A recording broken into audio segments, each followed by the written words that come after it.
Buenos días, estimados estudiantes. Vamos a empezar la clase del día de hoy. Espero que todos estén bien. Buenos días, profe. Gracias. Por favor, me confirman. Bueno, allá me confirmaron que me están escuchando bien. Y les voy a compartir también la pantalla en un momento.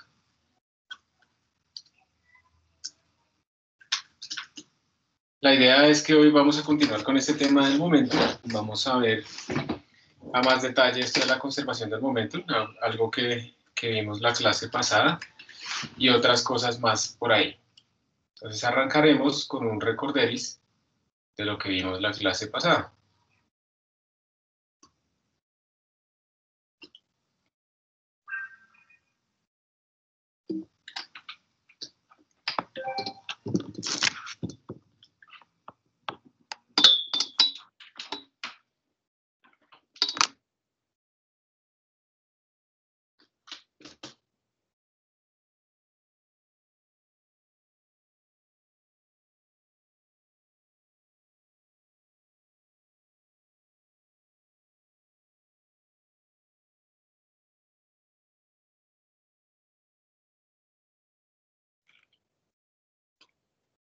Listo, entonces por favor me confirman que están viendo mi pantalla, si son tan amables.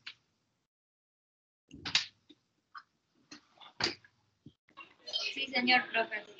Listo, muchísimas gracias. Entonces, la clase pasada que vimos, empezamos con que ahora sí nos interesaba el tiempo, a diferencia del enfoque de energías, en donde realmente nos interesaba el estado inicial y el final de nuestro sistema, y aparecía una relación entre fuerza y distancia que llamábamos el trabajo.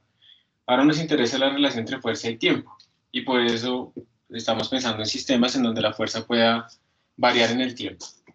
Definimos entonces varias cosas la clase pasada. Primero empezamos diciendo pues que la ley de Newton, la segunda ley, estaba incompleta como la hemos visto, que hay una cantidad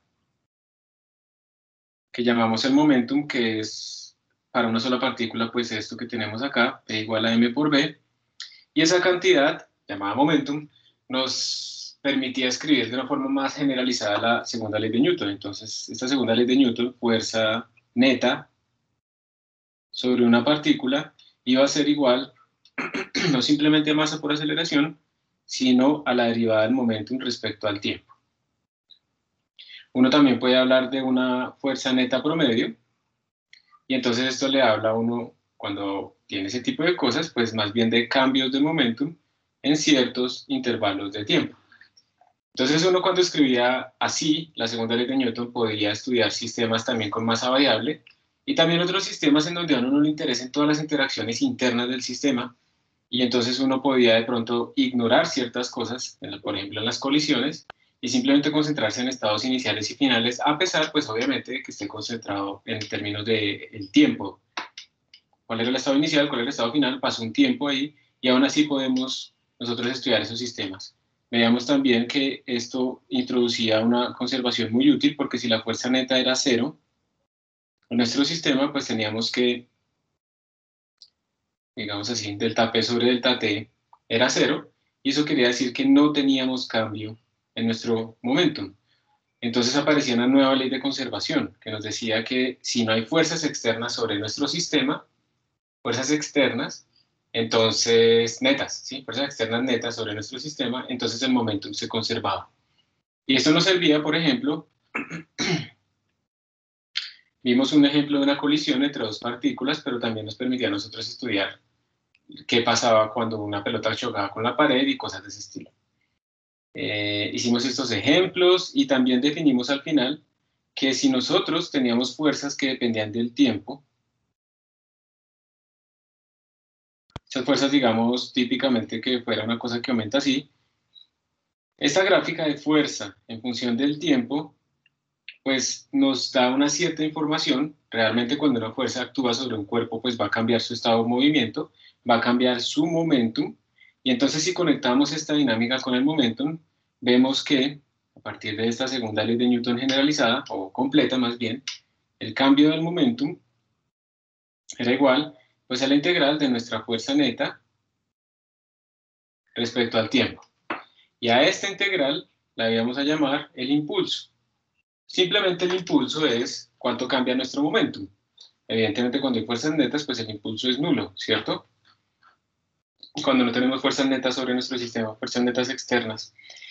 Y entonces este impulso nos permitía también entender un poquito que uno podría escribir el impulso, que es el cambio del momento, pues como esta integral, así, por dt, que implica sacarle el área a esta curva, así por debajo, pero uno también sabe que esa área la podemos reemplazar como el área de cierto rectángulo en el mismo tiempo, y nos tiene que dar la misma área. Entonces eso lo que implica es que las fuerzas las podemos reemplazar cuando son variables en el tiempo, como por una fuerza promedio. Estamos reemplazando una fuerza variable en el tiempo por una fuerza constante, multiplicado por el tiempo que actuó esa fuerza. Y entonces así, de esta manera, uno sí podía encontrar el cambio de momentum, o sea, el impulso, uno podía calcular esas fuerzas promedios, que gráficamente, de nuevo, lo que dice es, si yo tengo una fuerza promedio, una fuerza que cambia en el tiempo, la puedo representar una fuerza constante, y tiene como el mismo efecto. Eso lo que quiere decir es que ustedes abren los ojos acá, miran este tiempo inicial, y luego los vuelven a abrir acá, en este tiempo final. Y entonces están reemplazando toda esta variación de la fuerza por una fuerza constante. Y es una manera más sencilla para simplificar todos estos problemas. Y eso fue lo que vimos la clase pasada. Cosas importantes, entonces, si no hay fuerzas externas, se conserva el momentum. Hay una definición de que el cambio de momentum pues, es esta integral de la fuerza respecto al tiempo, eso se le llama el impulso. Y listo, hasta ahí hemos hecho nosotros. Para eso es que nos va a servir. Y entonces, vamos a seguirlo aplicando en diferentes situaciones, este concepto del momentum, y para eso pues voy a abrir ahora la presentación, y les pido a ustedes que por favor me confirmen que la están viendo, una que tiene unos carros que se estrellaron. Señor. Sí, profe. Señor profe. Listo, gracias. Entonces, una de las grandes aplicaciones de esto del momentum son precisamente las colisiones, y esas colisiones, ustedes van a, imagínense que van a hacer un experimento, que de hecho lo van a hacer después. Ustedes van a estudiar las colisiones, imagínense que están mirando, que esto es el piso, lo que están viendo, esa hoja rayada está en el piso que ustedes están mirando desde arriba, y ustedes, por ejemplo, pueden hacer que unas pelotas o unas monedas choquen, ¿cierto? Digamos que aquí ponemos una cosa quieta, la otra la lanzamos, ellas van a chocar.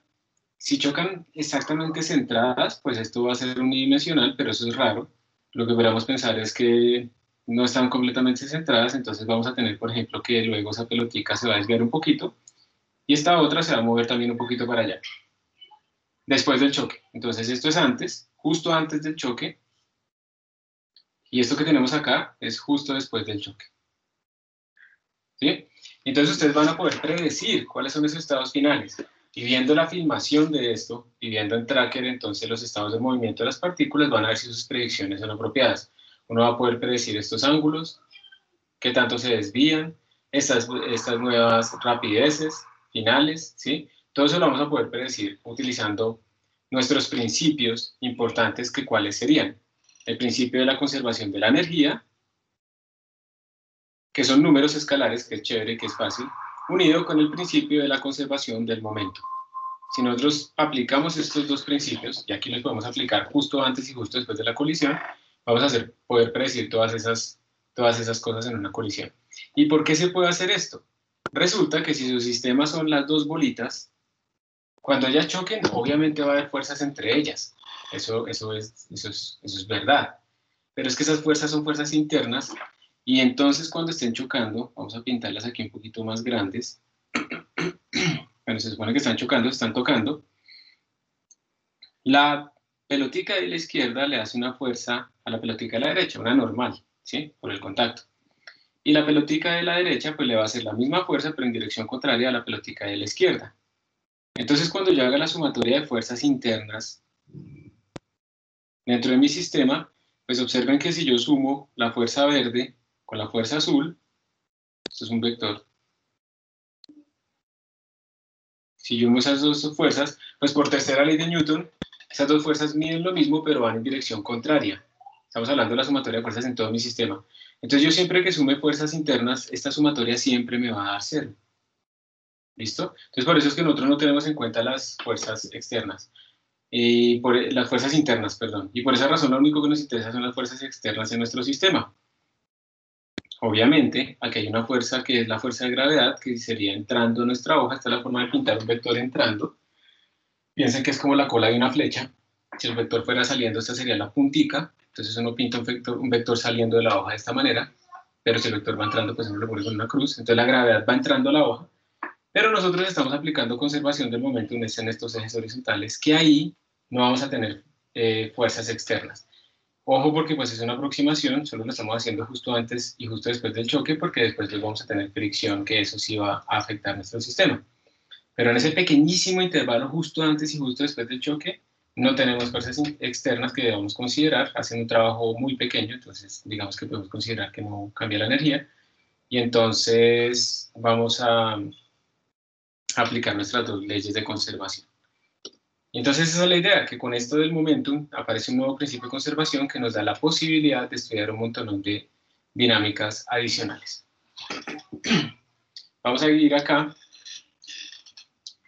Esto es repetición, ¿no? Entonces la segunda ley de Newton realmente es de PDT y nos permite entonces estudiar sistemas donde varía la masa. Tenemos también que si no hay fuerza externa, ojo, estas fuerzas son externas, si no hay fuerza externa neta, pues de PDT vale 0 y por lo tanto se conserva el momentum. Eso sí, no tiene ningún problema. En ese momentico, creo que están chateando, entonces vamos a quitar eso, listo. Bien. Y aquí está, digamos, de nuevo lo de la conservación del momentum. Si ustedes tienen dos partículas que van a chocar, cuando ellas choquen, esas fuerzas internas se van a cancelar entre ellas. La fuerza que 2 le hace a 1 en el choque es la misma fuerza que 1 le hace a 2, por tercera ley de Newton, acción y reacción. Entonces, cuando uno escribe eso en la dinámica del sistema, va a encontrar que el momentum total, que es la suma de todos los momentos, pues se va a conservar. Entonces, de nuevo, cuando no haya fuerzas externas, el momentum total se va a conservar, el momentum total de nuestro sistema. Otro principio de conservación. O sea, momentum inicial total es igual a momentum inicial final. Entonces, bueno, vamos a pasar acá, es la suma del momento total y la sumatoria. Prefiero que pasemos a hacer unos ejercicios. Y aquí hay un ejemplo. Ustedes, no sé si alguno haya alguna vez lanzado una flecha, pero cuando uno está lanzando la flecha, digamos aquí hay fuerzas inicialmente. Obviamente tenemos unas fuerzas en dirección vertical, tenemos la normal que el piso le hace a esta persona hacia arriba y el peso de esta persona hacia abajo. Nuestro sistema va a ser la persona y el arco. Entonces, en la dirección vertical claramente tenemos fuerza. Pero si pensamos en la dirección horizontal, el sistema persona-arco solamente tiene fuerzas internas, ¿cierto? Toda esta parte de la tensión de la cuerda, todo esto que vamos a hacer, son fuerzas internas dentro del sistema, entonces podemos pensar que aunque no se conserve el momento en dirección vertical, sí se va a conservar en dirección horizontal. Y eso también es otra de las ventajas de que el momentum sea un vector, ¿sí? Nosotros hemos dicho que el momentum es un vector, y eso implica entonces que uno puede pensar que a veces se conserva solo en una dirección, pero en otra dirección no se conserva. Entonces, en este caso de este lanzamiento,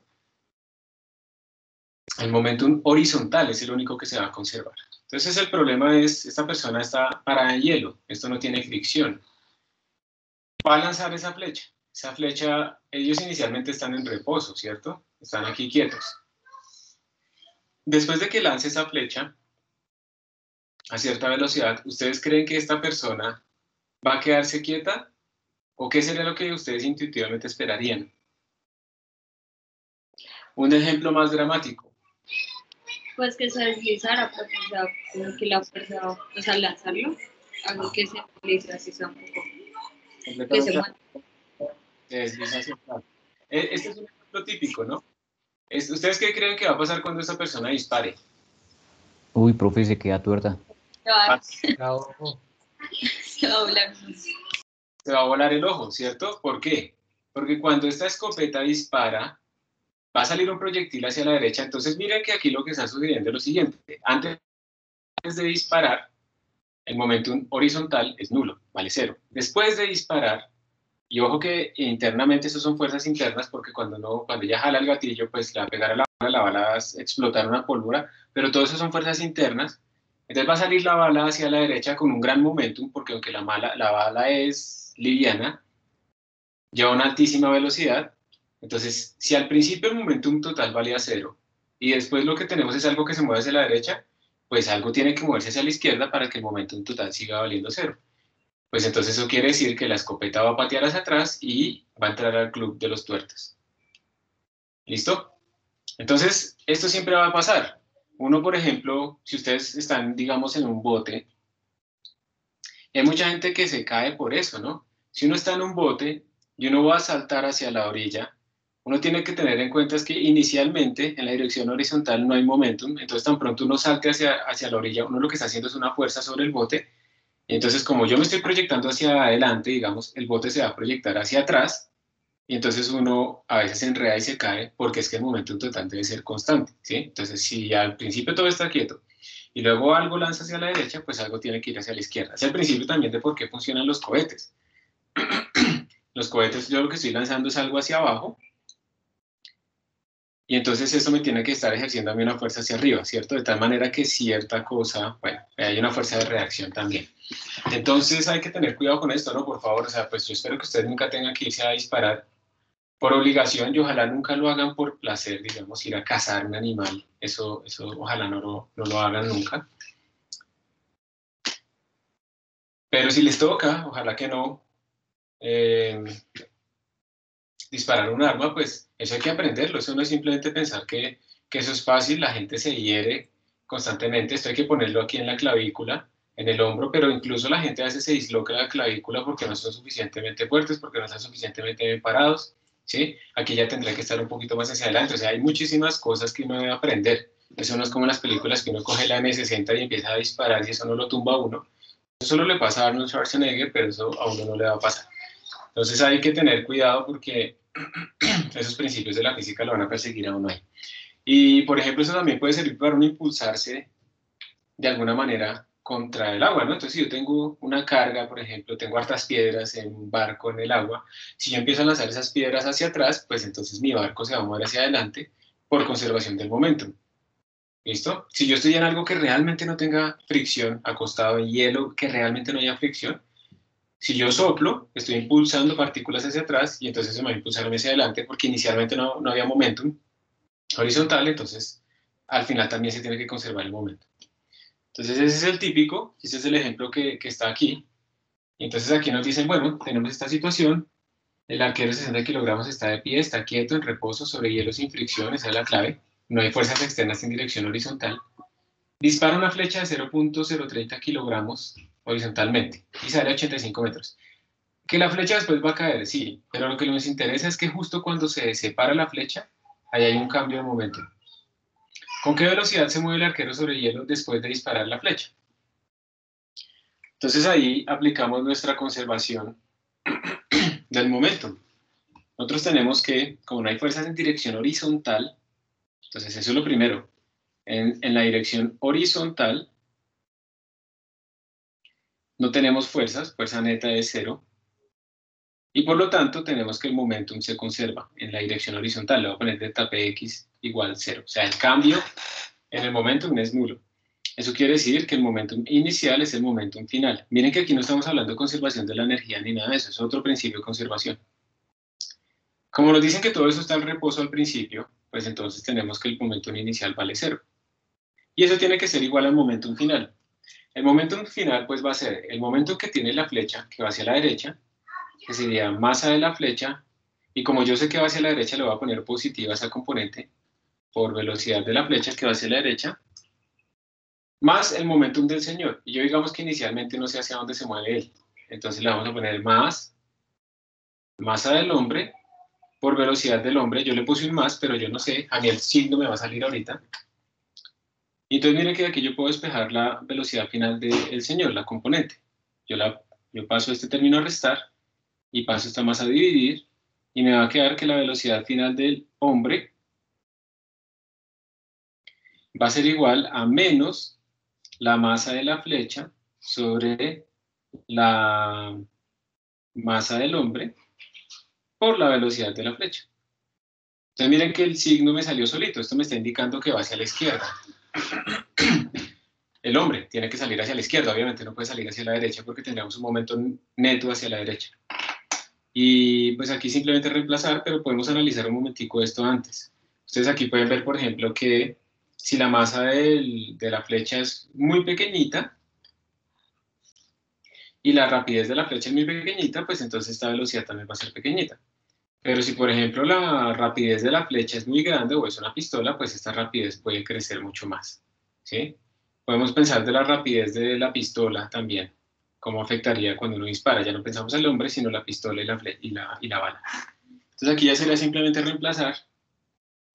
Nos dijeron que esto sería menos, la masa de la flecha es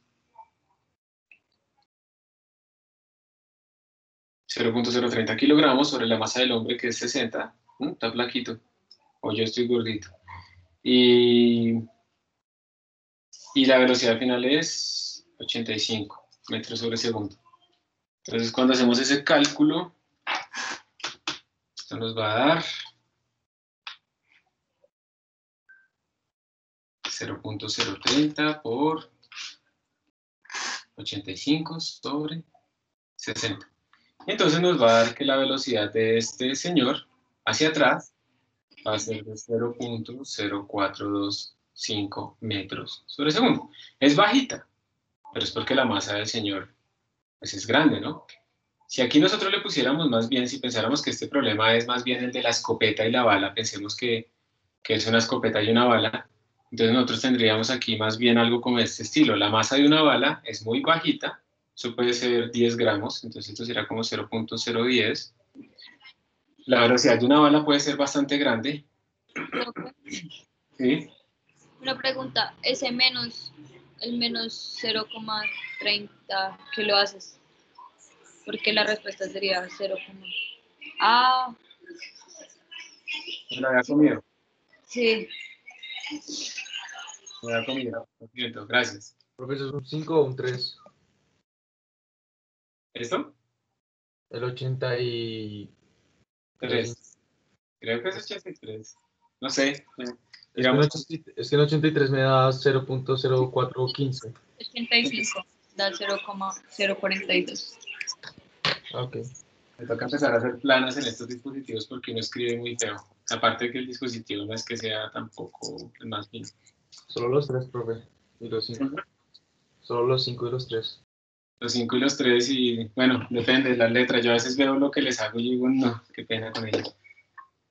En todo caso, bueno, si fuera una bala, por ejemplo, nosotros tendríamos una masa mucho más pequeñita, una rapidez más grande, pongámosle que la rapidez, pues digamos que es del mismo orden de magnitud, 100 metros por segundo. Y supongamos que la masa de una pistola, yo la verdad eso no sé, pero yo creo que una masa de una pistola no debe ser muy grande, ¿cierto? Pero podríamos pensar que una pistola pueda pesar 1 libra, yo creo que sí, ¿cierto?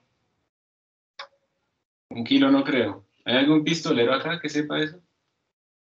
O sea, vamos a ponerle que pesa esto. Si calculamos para una pistola, esto nos daría aproximadamente, pues bueno, 0.0, eso es pura pereza mía, ¿no? 0.010 por 100 da 1, y 1 sobre 0.5 da 2. Esto nos da 2 metros sobre segundo. Miren la gran diferencia, como la masa de la pistola es más pequeña, pues su velocidad tiene que ser más grande para compensar y que el momento se conserve. Entonces imagínense ustedes que les llega una pelota, una pistola de medio kilo y les pega moviéndose a 2 metros por segundo. Vamos, profe. Pega en el ojo, pues me va a lastimar. Señor. 8 gramos pesa una pistola promedio. ¿8 gramos? Pero sí. O una bala. Espere. Ah, no, 703 gramos. 703 gramos. Sí. 0,78. Esto es el orden de magnitud, ¿no? Medio kilo, más o menos, un poquito más que eso, pero es el orden de magnitud. Digamos que nos daría como un 1.7 metros sobre segundo. ¿Ustedes se imaginan que les llegue una cosa que pesa casi 1 kilo a 1.7 metros sobre segundo a su ojo? Y eso es peor aún con un rifle, ¿no? En un rifle seguramente la bala sale más rápido, ¿no? Entonces puede salir al doble de rápido. ¿Sea mejor o peor? No quiero ninguna, profe. Sí. Entonces uno tiene que tener cuidado con estas cosas. Y esto también es para que ustedes vean que cuando uno tiene en cuenta esto la conservación del momento y empieza a hacerse como un orden de magnitud en la cabeza de estas velocidades, Por eso también es que en los choques automovilísticos pues hay tanta tragedia, porque es que hay mucha energía por disiparse, mucho momentum que debe cambiar, y por esa razón, si uno está en un carro inseguro, si lo chocaron de lado, si el carro no tiene suficiente protección, si no tiene el cinturón y toda esta cosa, pues va a ser terrible, ¿sí? Y por eso, digamos, uno tiene que ser muy juicioso, muy cuidadoso cuando está manejando carros, muy responsable, porque es que es un arma de destrucción, un arma asesina lo que uno está llevando también. Y uno no puede cometer errores, o sea, es que un error puede ser, se tiró el carro, lo rayó, mató a alguien o se mató uno, ¿sí?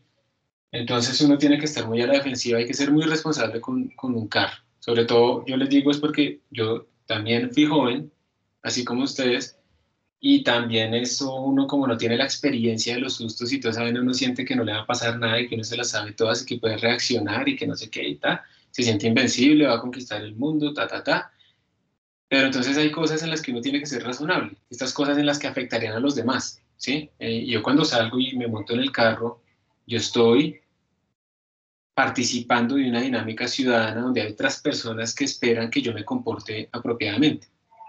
Entonces hay que tener mucho cuidado con esto de los carros, nada de manejar borracho. En general uno a veces se le van a notar cosas. ¿Cómo hace uno para minimizar esa probabilidad? Andar más lento, no andar borracho, ¿sí?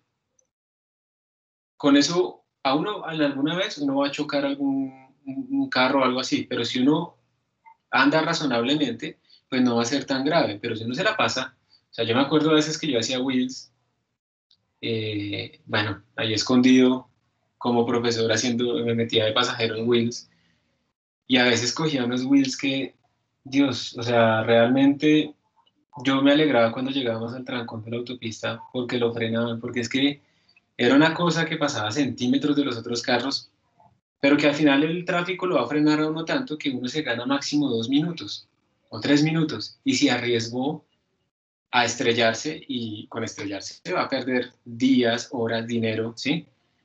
Entonces es una cosa en la que uno se vuelve muy, muy responsable, además porque no le gusta la velocidad, ¿cierto? Y más cuando uno sale con los amigos, entonces tiende a impresionar, o si va la que le gusta a uno, o el que le gusta a uno mejor, o sea, es peor aún porque uno quiere impresionar.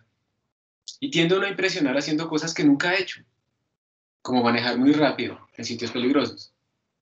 Entonces uno no debe hacer eso, ¿no? Es como la gente que se pone a hacer botes para grabarse sin haber hecho un berraco bote en su vida. O sea, no saben hacer un bote en la cama y sí piensan que pueden hacer un mortal. Y claro, van y caen con las piernas abiertas en un tubo y bueno, todo ese tipo de cosas que uno ve que le da a uno risa, pero eso es lo que pasa. O sea, uno tiene que también entrenar un poco y ahí sí mostrarlo. Pero como uno quiere como impresionar rápido y cree que todo eso puede salir gratis, entonces no, hay que tener mucho cuidado con esto. Y ustedes que probablemente a algunos les prestan carros, por favor siempre sean muy prudentes por ustedes, por su familia y por los demás, porque eso es de una interacción ciudadana, una interacción hacia afuera, eso no es solamente nosotros los que estamos en ese carro, sino todos estamos participando de una dinámica. Ya vamos a ir viendo más cosas de los choques para que se den cuenta.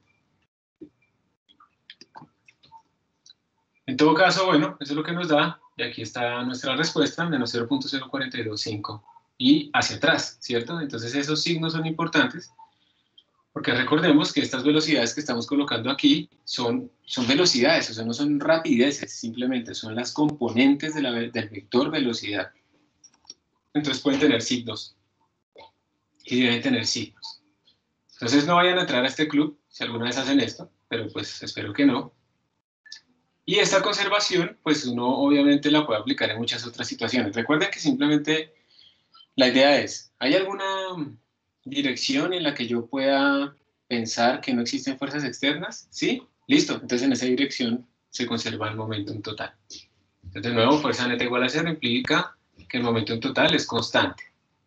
Eso quiere decir que en un sistema aislado le estamos diciendo es porque no hay fuerzas externas, pues se conserva el momento. Pero de nuevo les repito, no se tiene que conservar en todas las direcciones. Uno puede tener un sistema en donde se conservan en una dirección, se conserva el momento porque no hay fuerzas netas en esa dirección y no se conserva en otras direcciones. Eso también puede suceder. Eso es lo que quiere decir esta cosa. Entonces, por ejemplo, hay ejemplitos así de las naves. Imagínense que esto es una nave que va a separarse. Ustedes han visto, no sé si han visto los videos de SpaceX, que esa cosa, digamos, va a cambiar la historia de la humanidad porque va a permitir bueno, primero que todo, hacer viajes más baratos, que ya lo está haciendo reutilizando los cohetes, con el objetivo de que más gente pueda acceder a esos viajes, con el objetivo final de poder pues, colonizar Marte. Y pues bueno, eso hay mucha gente que, digamos, todos los primeros colonizadores, las primeras 1000, 2000, 10.000 personas que vayan a Marte, pues van a morir allá, no van a poder volver ni nada de eso. Pero pues a mucha gente le fascina, de todas maneras, todos vamos a morir, y sabemos que todos vamos a morir en la Tierra, ¿no? Estamos aquí. Pero pues ya decir uno, pues morir en el espacio colonizando, pues es otra cosa, pero se tiene otros rollos. Pero finalmente, pues SpaceX está logrando que se cumpla ese sueño. Y eso, digamos, probablemente ustedes lo van a empezar a ver viajes, algún viaje importante a Marte cuando sean viejitos ustedes. En todo caso, esos cohetes funcionan con varias etapas, se van soltando etapas, digamos que son como tanques de combustible, que cuando se desocupan, pues hay que liberarlos para liberar masa. Y cuando se libera esa masa, eso genera un pequeño impulso extra. Entonces, digamos que si este es mi cohete, que tiene esta carga acá, y la vamos a liberar, cuando él la suelte, esa carga pues va a salir respecto a nosotros, respecto al cohete sale hacia atrás. Si estamos en el cohete uno mira las grabaciones y lo ve que sale hacia atrás. Pero respecto a nosotros uno lo ve que sale, que se despega, pero sigue moviéndose hacia la derecha simplemente con una velocidad menor. Entonces por eso es que desde el cohete lo vemos que va hacia atrás. Y el cohete ahora adquiere una velocidad mayor. Entonces la pregunta es, ¿será que podemos calcular la nueva rapidez que tenía respecto a la original de acuerdo a esta proporción de masas? Y entonces, como estamos en el espacio, pues ahí uno ve que no hay fuerzas externas importantes, entonces podemos decir que se conserva el momentum. Entonces este tipo de problemas se hacen igualito a como acabamos de resolver el problema anterior. Tenemos otra vez que como no hay fuerzas externas, el momentum inicial es igual al momentum final, ya no le voy a poner x ni nada de eso, pues porque estamos en una sola dimensión. El momentum inicial es recordemos que tenemos dos cuerpos, ¿cierto? Entonces el momentum inicial sería el momentum de este cuerpo y el momentum de este cuerpo, y como están pegados, los dos están moviendo a la misma velocidad. Entonces vamos a decir que el momentum inicial sería m1 por la velocidad inicial, van hacia la derecha, por eso le pongo el más m2 por nuestra velocidad final. Ese es el momentum inicial. Después de que pasó todo esto, puras fuerzas internas, por eso conservamos el momentum, tenemos este resultado, que nos daría que el momentum sería, este se sigue moviendo hacia la derecha, entonces sería m1, voy a dejarlo así, ahorita lo cambiamos, sería m1 con esta velocidad 1 final, más m2, que es esta, por esta velocidad 2 final. Entonces vamos a ver qué datos nos dieron ellos. Nos están diciendo que m1 es 0.2 por la masa total, por BI, y m2 es 0.8 por la masa total, por BF, igual a 0.2 por la masa total. O sea, lo que él llevaba aquí era el 20% de su masa, básicamente lo que me están diciendo. Por B1 más 0.8 masa total por B2F. Entonces observen que aquí ya se nos puede cancelar toda esta masa en todo lado.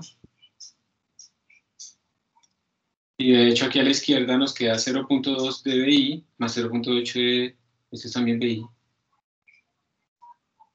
0.2 más 0.8 me da 1, o sea aquí me dio BI igual a 0.2 B1F más 0.8 B2F. Y ahí vamos ya despejando la rapidez, ¿no? Entonces dice que estaba viajando, tenemos una magnitud inicial de 2100 kilómetros por hora relativo al Sol. Entonces nos dieron esto, 2100 kilómetros por hora. ¿Qué dicen ustedes? ¿Esa rapidez es grande o es pequeña esa velocidad? Pequeña.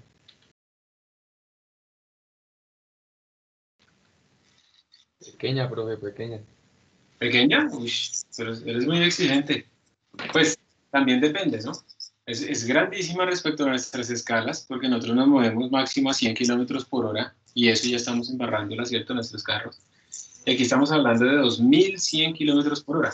Entonces, es muy grande respecto a nuestra escala, pero es pequeña respecto a las escalas de rapidez a las que se mueven las cosas en los, digamos, en las partes espaciales y todo esto. Uno de los grandes problemas que se tienen, digamos, con la basura espacial es que se mueve a unas velocidades muy altas, y aunque sea una masa de 10 gramos que está orbitando la Tierra de basura espacial, esa masa puede estarse moviendo a 30.000 kilómetros por hora. O sea, es una cosa impresionante. Y eso es una bala muy, muy peligrosa que puede romper a un astronauta cuando sale a hacer un arreglo, lo puede atravesar, seguir derecho, y el astronauta pues muere. O sea, es muy, muy peligroso estar afuera de la nave, y la nave tiene que tener unos blindajes gigantescos y muchas capas para que no llegue esta basura y los afecte. Entonces es pequeña respecto a esas velocidades típicas en el espacio, pero es grande respecto a nuestras velocidades normales. Después nos dicen que, ¿qué más nos dicen? Que esto expulsa, que el Howler expulsa esa masa, y nos preguntan cuál es la velocidad final de este Howler, ¿sí? Relativa al Sol, si nos dan la velocidad relativa a la que se está moviendo este pedacito de la masa expulsada respecto al Howler. Entonces le damos eso. El Howler entonces viaja a 500 kilómetros por hora más rápido que el módulo a lo largo del eje X. Esto quiere decir la velocidad relativa entre el Howler y el módulo es 500. Entonces esto quiere decir que respecto a este cohete, a este Howler, esta masa se está moviendo a menos 500 kilómetros por hora. Eso es lo que nos están diciendo respecto a este Howler. Entonces, antes de seguir en este problema particular, uno tiene que poner estas velocidades que tenemos aquí en nuestro problema, las tenemos que poner todas las velocidades respecto al mismo sistema de referencia. Y esto por eso es que ellos aquí les ponen este S y esta S. Estas son las velocidades respecto al Sol. Entonces, las que yo puse acá son las velocidades respecto al Sol, pero a nosotros nos están dando son las velocidades respecto entre ellos. Entonces veamos una cosa, miren. ¿Cómo podríamos escribir nosotros la velocidad de este Howler respecto al Sol para poderlo meter acá? Si lo que me están dando es la velocidad relativa entre ellos. ¿Sí? Entonces, miremoslo así. Si ustedes tienen, por ejemplo, que respecto al Sol, la velocidad del Howler es esta, ¿sí? Esta es la velocidad respecto al Sol, y a ustedes les están diciendo que esta masa salió a 500 kilómetros por hora hacia atrás respecto al cohete. ¿Ustedes cómo relacionarían o cómo obtendrían esta velocidad de esto, pero respecto al Sol? ¿Qué es ¿Una resta? Es como una resta, ¿cierto? O sea, uno como que intuitivamente lo tiene. Nosotros no hicimos velocidades relativas en cinemática, pero uno como que intuitivamente lo tiene. Entonces vamos a ver cómo lo hacen acá. Bueno, se conserva el momentum, tenemos este momentum final, y entonces uno tiene que la velocidad del Howler respecto al Sol es la velocidad del Howler respecto al módulo más la velocidad del módulo respecto al Sol. Entonces, cuando uno escribe esas dos velocidades, ahí aparece la resta. Pero intuitivamente es eso. O sea, si yo sé que eso se está moviendo, por ejemplo, a 3.000 kilómetros por hora respecto al Sol, y que este salió respecto al cohete a 500 hacia atrás, pues entonces uno ya puede decir, pues si esto va a 3.000, pues este tiene que ir a 2.500. ¿Sí o no? Eso es lo que uno tiene. Entonces, de esa manera es que uno puede, digamos, como obtener esas velocidades relativas, que eso es muy importante en el espacio, para cuando ustedes sean astronautas y cuando Colombia entonces por fin despegue, ¿no? Despegue la Agencia Colombiana Espacial y tengamos nuestra base aérea, el análogo de Cabo Cañaveral, allá en Tumaco, y entonces la primera misión colombiana a Marte se demoró 200 años en tener el primer cohete, no importa, listo, ya está. Funciona a carbón, bueno, listo, lo que sea, pero por lo menos va a despegar. Entonces cuando estemos ahí, o nuestros familiares, o algún descendiente lejano, entonces pues que sepa cómo manejar las velocidades relativas. Entonces eso también es importante. Ya después que ustedes entendieron esto de las velocidades relativas, pues ya simplemente reemplazar en nuestra conservación del momentum y ya podemos resolver nuestro problema. Entonces finalmente esto lo que quiere decir es que, pues, es que siempre ustedes pueden aplicar la conservación del momentum, pero tienen que tener cuidado con que todas las velocidades se midan desde el mismo punto de referencia. Eso es como lo que quería como resaltar acá. Esta otra parte es el choque entre, cuando tenemos un choque, las fuerzas no son constantes. Entonces recordemos que nuestra fuerza puede variar. Por ejemplo, ustedes pueden ver aquí la deformación tan impresionante que tiene una pelota de tenis cuando se choca con un bate. Miren que se deforma bastante. Entonces obviamente la fuerza no es constante y además el cuerpo se deforma. Si el cuerpo no es elástico, pues pierde su forma, se deforma. Y cuando uno tiene esto, entonces, pues el problema es complicado, pero uno puede estudiar este problema tratando de pensar que puede aproximar el área, o sea, el impulso de esto, el área de esta curva, se puede aproximar como el área de este rectángulo, en términos de una fuerza promedio. Entonces uno puede tratar de estudiar estos sistemas más bien estudiando la fuerza promedio, que era lo que decíamos. Entonces tenemos que el cambio de momentum es la integral de la sumatoria de fuerzas respecto al tiempo, y ese cambio de momentum lo llamamos el impulso. ¿Sí? A veces le ponen una I de impulso, y a veces le ponen una J, yo no sé por qué. No sé si por jump o algo así, no sé. A veces se encuentra como J, a veces se encuentra como I. Entonces, el cambio de momentum se llama impulso. Y entonces la fuerza promedio, pues uno puede de aquí decir la fuerza promedio, pues sería simplemente la integral de toda la fuerza sobre el tiempo, sería mi fuerza promedio, y entonces eso quiere decir que siempre existe una fuerza promedio, o sea, yo siempre puedo encontrar como un valor aquí en la mitad entre el mínimo y el máximo que me permita reescribir el área de esto como el área de un rectángulo. Y en resumen, entonces el impulso, o sea, el cambio de momentum, es la fuerza promedio por delta t. Delta t es el tiempo de la interacción. Entonces el impulso es el cambio de momentum. Entonces, esto ya hablamos un poquito antes y ahora vamos a mirar acá esto. Ustedes han visto, no sé si han visto estas pruebas que se hacen a los carros. Cogen un carro, lo aceleran, le ponen aquí un muñeco, no una persona, ¿no? Le ponen un muñeco que está lleno de sensores en el cuello, en la cabeza, en el pecho, en todo lado, porque lo que se quiere es sentir las aceleraciones máximas.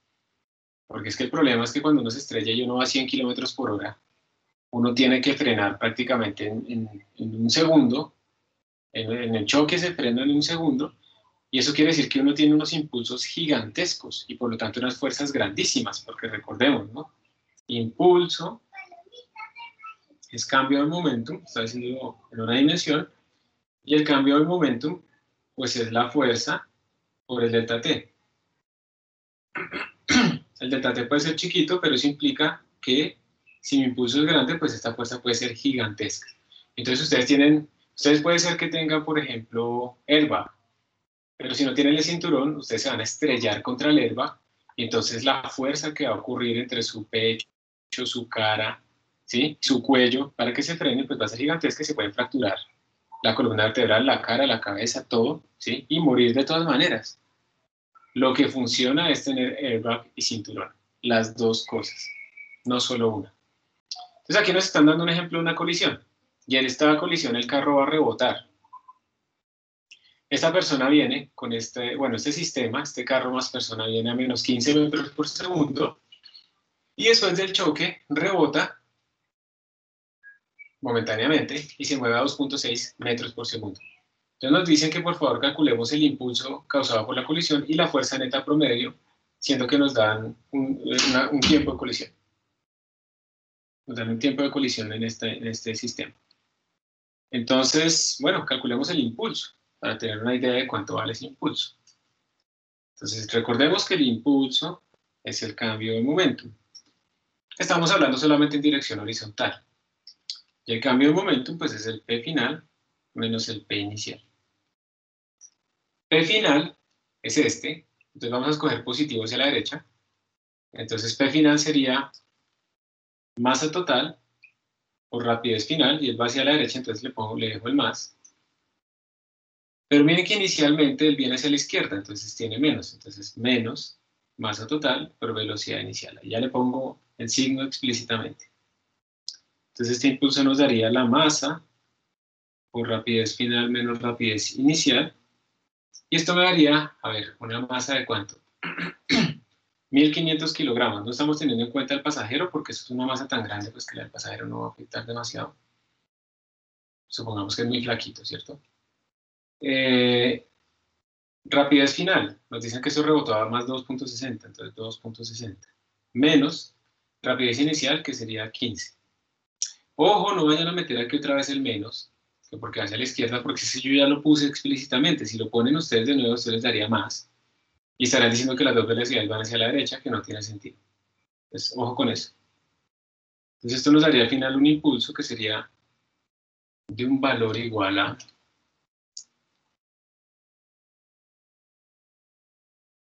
1500 por 2.6 menos 15. Menos 18.600. Menos 18.600 kilogramo, metro sobre segundo, que eso no tiene ninguna unidad, ningún nombre. Entonces ese es el impulso.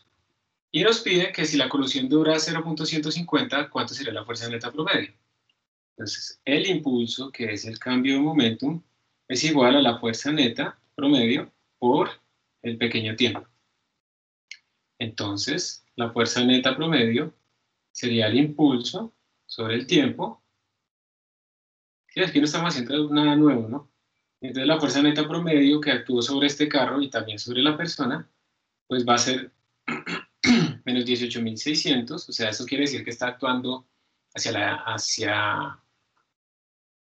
izquierda, ¿no? Eso es lo que nos está dando. Sí.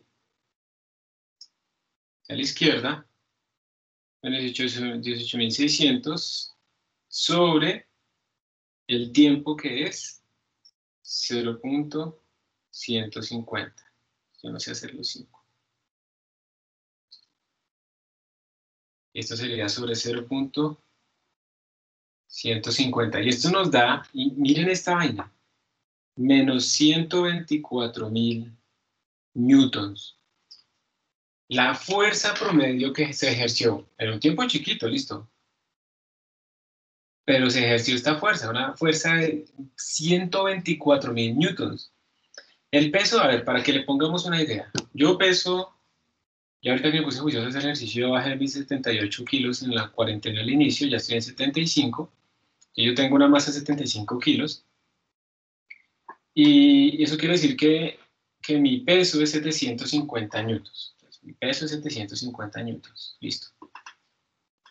Entonces, ¿cuántos Williams equivalen a esta fuerza? O sea, ¿cuántos Williams me tendría que caer encima al mismo tiempo para yo tener como una idea de qué vale esta cosa? Entonces tendría 124.000 sobre 750 newtons.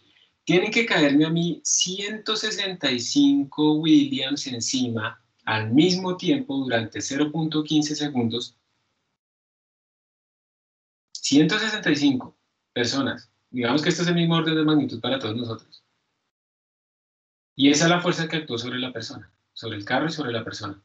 165 personas al mismo tiempo. Uno no aguanta con que le monte una persona encima. Mal puesto, ¿no? O sea, uno puede llevar la tuta, no sé qué, pero ustedes se imaginen 165 personas en un intervalo de tiempo súper chiquito. Entonces, para que vean que cuando hay estas colisiones, ese tipo de interacciones, realmente las fuerzas involucradas son gigantescas. Y pues no es de extrañarse, entonces, pues que la gente se muera, ¿no? En una colisión automovilística. Entonces, bueno, ese es nuestro problema, ahí está. Y ahora, entonces, sí vamos a hablar de algo importante que es el centro de masa. Porque es que cuando uno sigue estudiando estas colisiones, uno empieza a descubrir ciertas cosas. Y yo tengo, por ejemplo, una partícula que viene así y otra partícula que viene así, y esas partículas llegan y chocan, pues yo puedo ver esto de una forma más simplificada, y si me pongo a estudiarlo, llego y encuentro que hay algo, hay un punto especial, y ese punto especial, por ejemplo, siempre se mueve en línea recta, por ejemplo, cuando hay el choque entre dos partículas. Les voy a mostrar.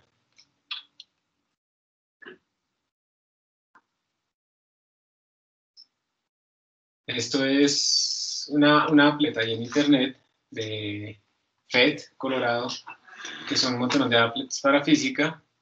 Entonces, miren, les voy a mostrar acá, esta es la colisión de frente entre dos bolas, y vamos a marcar algo que se llama el centro de masa.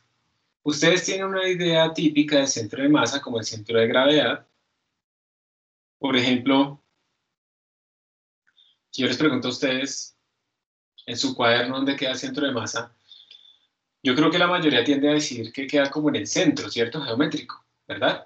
El centro de masa, que es ese punto en donde uno pensaría que actúan todas las fuerzas, asumiendo que el cuerpo es muy rígido.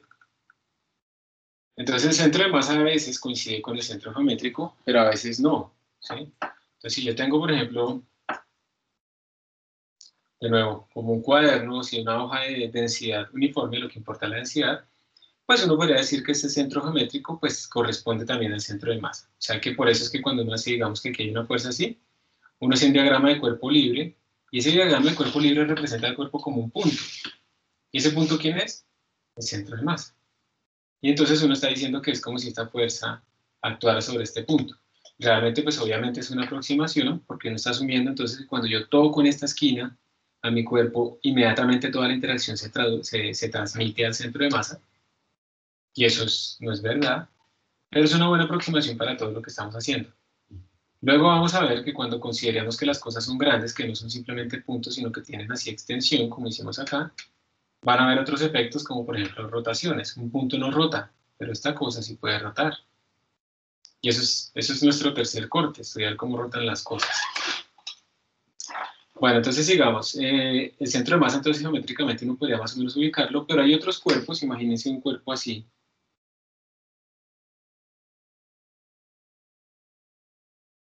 ¿Ustedes dónde dirían que está el centro de masa de ese cuerpo? Y lo voy a hacer aún más dramático.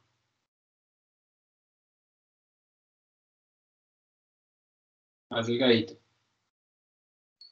¿Dónde dirían ustedes que está el centro de masa del cuerpo a la derecha? Ustedes dirían, por ejemplo, que está aquí abajo.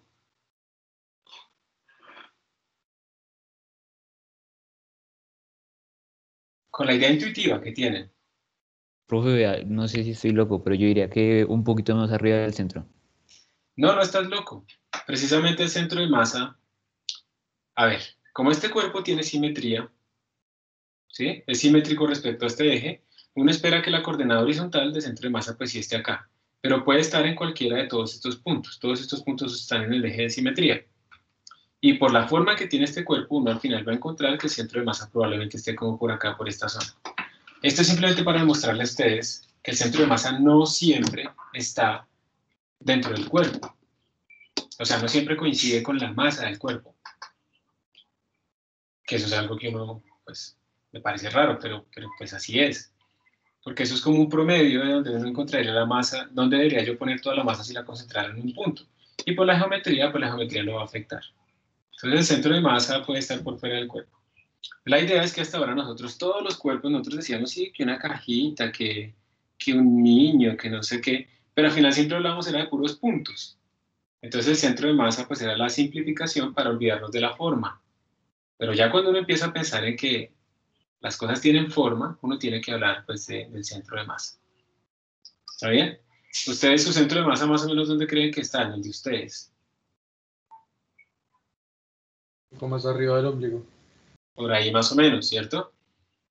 Obviamente eso depende. Si yo levanto mis brazos, yo cambio un poquito la distribución de mi masa, entonces mi centro de masa se mueve un poquito más que si yo los bajo, por ejemplo, ¿cierto? Y por esa razón, la estabilidad, cuando uno practica artes marciales y cosas así, pues se basa precisamente en que su centro de masa, ustedes lo tengan controlado bajo la base de sus pies para que nunca se caigan. Por eso también, cuando uno va, digamos, en una flota, en un bus, uno encuentra que uno es mucho más estable si uno tiene los pies ligeramente abiertos, porque la base en la que puede sostener su centro de masa pues es más grande a que si tiene los pies juntos. Si hagan la prueba, queden separados con los pies juntos y que alguien los empuje y ustedes pues van a sentir que se caen inmediatamente. Tengan los pies un poquito más abiertos y que los empujen, sí, sin ser violentos, sin darles un batazo. O sea, estamos hablando de un experimento amigable, ¿listo? Y van a ver que son mucho más estables si tienen los pies un poco abiertos a que si los tienen completamente unidos. Obviamente no es abrirlos un montón para ser lo más estables posibles, porque aparte de que les va a doler, porque seguramente no pueden abrirlos así, devolverse, o sea, cerrar las piernas de nuevo también les va a costar, ¿no? Todo en sus medidas razonables.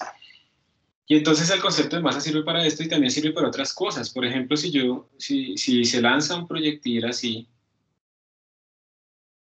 y esa será su trayectoria original, pero si ocurre algo, por ejemplo, y ese algo es que acá el proyectil explotó en dos pedazos. Entonces, si aquí explotó en dos pedazos, yo puedo tener un pedazo que se vino por acá y otro pedazo que se vino por acá. Y resulta que si yo calculo el centro de masa de estas dos cosas, el centro de masa es el que hace esta trayectoria. O sea, todo lo que hemos venido estudiando nosotros se aplica.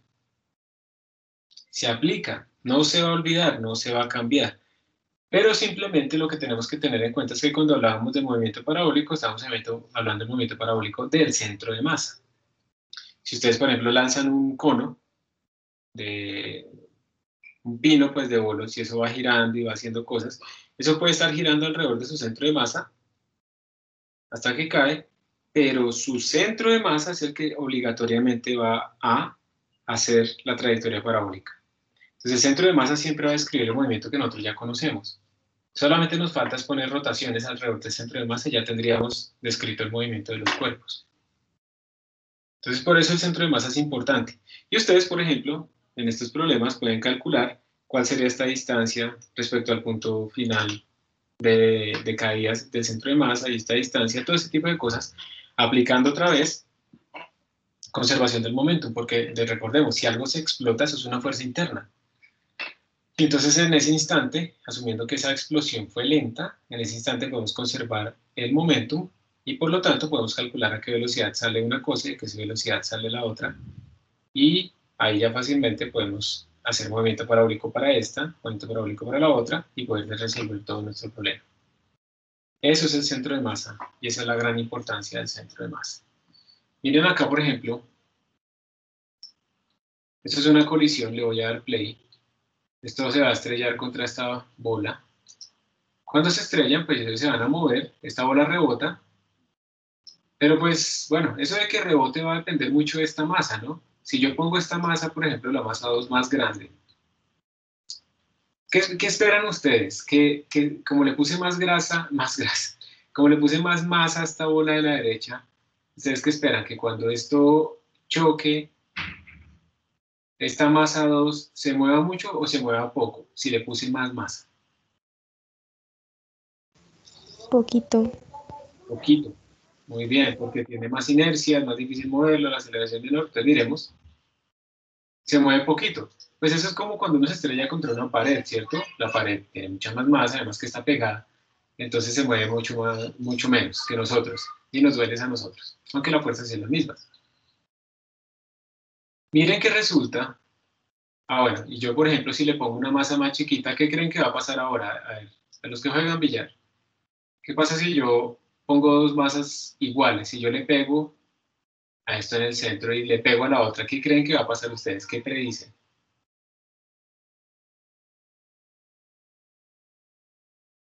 Ambos se mueven horizontalmente. Creo que la 2 más rápido que la 1. Vamos a ver. Eso tú has jugado billar, ¿cierto? Claro, profe. Acéptalo. Eso es porque eso es lo que uno ve en la experiencia, pero es porque ahí uno le pega con el taco aquí arribita y hace que la bola se vaya deslizando más de lo que se desplaza, ¿cierto? Más de lo que rueda. Y entonces queda un efecto, ¿no? Entonces uno le pega a esta bola, esta se va hacia adelante y luego por rozamiento, pues esta empieza a irse a rodar con ese efecto que uno le dio. Y creo que se lo llamaba uno el corrido, creo. Pues para mí lo llamaba así, o bueno, en mi infancia, pues en mi adolescencia vaga, yo lo llamaba así, pero no sé si sea el estándar ahora, ¿no? Porque todos los estándares cambian. En todo caso, aquí como no tenemos rotaciones ni nada de esas cosas, pues lo que yo esperaría es en esta colisión, que él le va a transferir completamente su estado de movimiento a esta, él se va a quedar quieto y esta se va a mover. ¿Y por qué? Porque si no, no conservaríamos el momentum. Al inicio tenemos un momentum que es una de las dos masas iguales, solo una moviéndose. Si después las dos terminan moviéndose, tendrían que moverse a velocidades más pequeñas, por ejemplo, sería la única forma. Vamos a ver. Bien, se quedó quieta. Y el momentum se conserva en ambos casos, ¿sí? Y si yo le pongo, voy a resetearlo, le pongo una masa más pequeñita, pues entonces pasa el efecto inverso y esta sale disparada, ¿no? Que, no lo busqué, hasta ahora se me ocurrió para tenerlo listo, pero si no busca, no, pero es muy difícil, no creo que lo encuentre. A ver. Era un ratón, ¿no? Mice bouncing on a ball. Vamos a mirar las imágenes o los videos. No, pero es que me sale Mickey Mouse.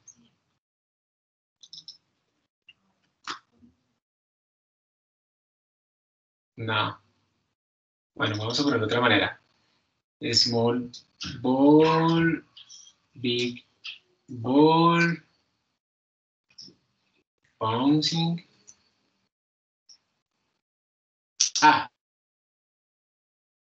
pero es que hay una más chistosa que en vez de tener una pelota arriba, tener un ratón.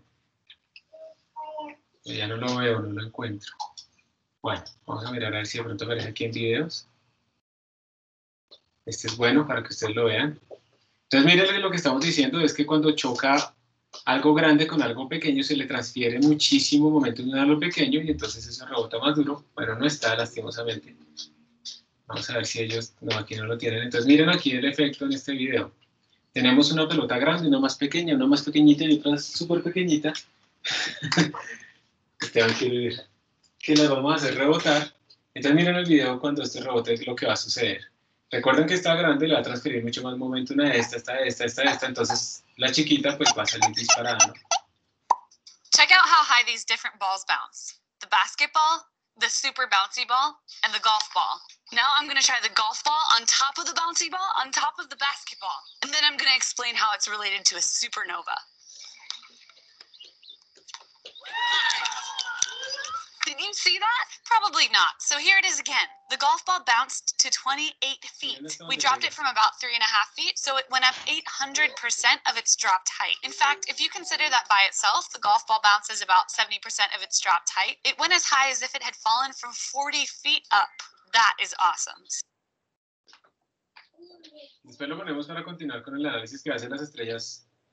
Pero en este momento lo que me interesa es simplemente para que ustedes vean que cuando chocan cosas grandes con cosas pequeñas, se transfiere mucho más momentum a lo pequeño que a lo grande. ¿Sí? Lo vamos a volver a poner aquí para que lo vean. To a supernova. Did you see that? Probably not. So here it is again. The golf ball bounced to 28 feet. We dropped it from about 3.5 feet, so it went up 800% of its dropped height.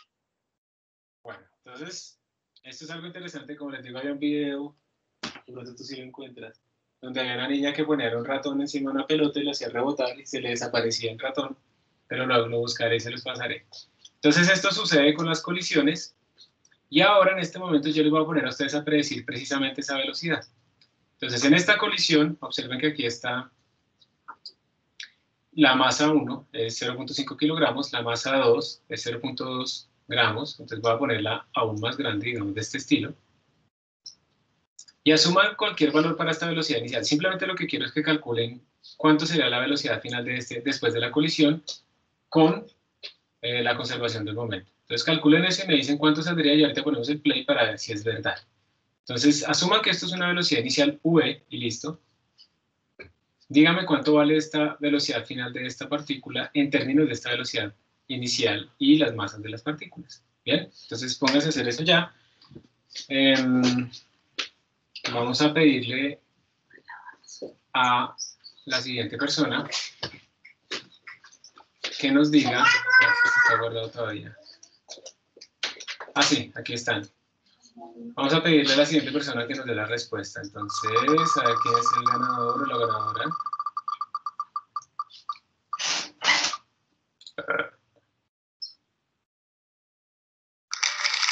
Muy bien, María Paula. María Paula, ¿estás por ahí? Listo, profe. Listo. Entonces ahí les dejo el ejercicio y ya nos vemos. ¿Está bien?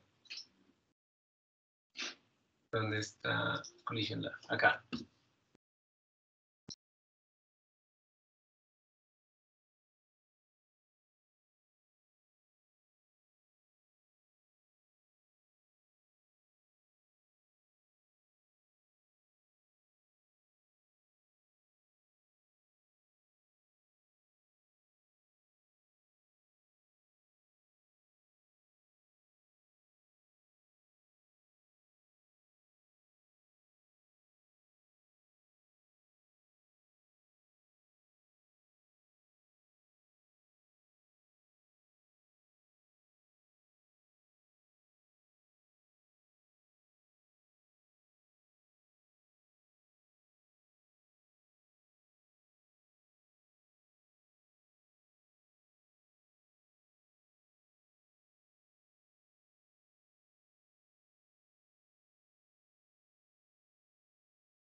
Profe, ¿es calcular la velocidad o el momentum?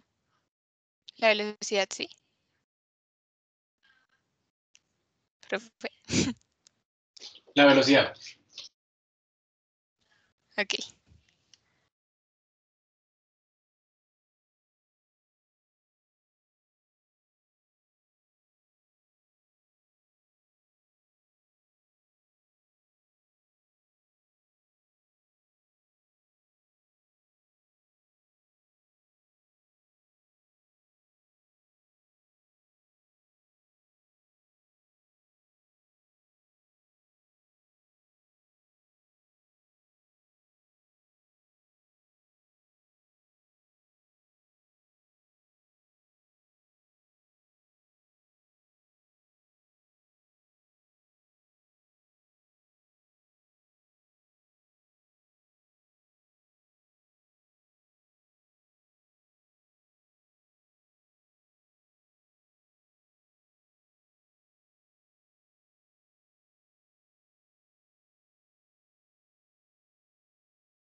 ¿Cómo te fue, María Paula? ¿Cuánto te dio? Bien, profe, creo. ¿Cuánto te dio? Me dio que es 0,8. Pues la velocidad de la masa 1. Listo. ¿Y la 2 la alcanzaste a sacar? Sí. Me dio aproximando 1,8 también. Listo, o sea, más grande. Sí, claro. Vamos a mirar entonces, le ponemos acá y ¡pum! Sale mucho más rápido, ¿cierto? Y entre más grande sea esta masa 1, ¿sí? Pues el efecto va a ser como si uno lo cogiera un camión, o sea, si yo le pongo más esta masa, más grande, es como si uno no existiera. Él simplemente no se ve prácticamente modificado en nada, ¿verdad? Y bueno, ahí podemos hacer varias cosas. Pero ahora lo que quiero mostrarles a ustedes es lo siguiente. Hay algo que viene después, pero lo quiero introducir ya, que se llama la elasticidad de las colisiones. Cuando uno le llama a una colisión elástica, lo que uno quiere decir es que también se conserva la energía cinética. Lo vuelvo a repetir. Cuando uno dice que una colisión es elástica, quiere decir que se conserva la energía. Entonces aquí está graficada la energía cinética de este problema, así como está. Y cuando ellos chocan, miren que eso no cambió. Pero resulta que ahí eso no siempre sucede. ¿Ustedes creen que, por ejemplo, cuando se estrella un carro contra una pared o se estrellan dos carros juntos, la energía no se va a conservar porque hay un montón de energía que se va a disipar en la deformación de los carros, por ejemplo? Entonces eso es una colisión llamada inelástica y uno puede, por ejemplo, digamos decir, solamente es 70% elástica, ¿sí? Es decir, la energía cinética final es 70% de la energía cinética inicial. No sabemos en qué se fue, simplemente se perdió. Si yo le doy play a esto, ya no serviría los cálculos que hicimos antes, ¿sí? Ya no nos va a dar la misma velocidad, porque lo que estamos haciendo antes estamos asumiendo que era completamente elástica. Y de hecho, si yo pongo una colisión completamente inelástica, o sea, 0% de elasticidad, miren lo que sucede. Lo que sucede es que se quedan pegados, ¿sí? Y los dos van a la misma velocidad final. Entonces, aquí también aparece algo relacionado con la conservación de la energía, pero ojo que no es conservación de la energía mecánica, sino elástica. Y tiene que ver con la elasticidad del problema. Muy inelástico es que se quedan pegados, completamente inelástico. Muy elástico es que se conserva la energía cinética, ¿sí? Eso es lo que quiere decir. Y además, en términos del centro de masa, quiero que observen qué pasa con el centro de masa. El centro de masa es este punto. Si yo empiezo a cambiar la masa de mis cuerpos, ¿ustedes por qué creen que el centro de masa va cambiando a medida que yo cambio la masa de mis cuerpos?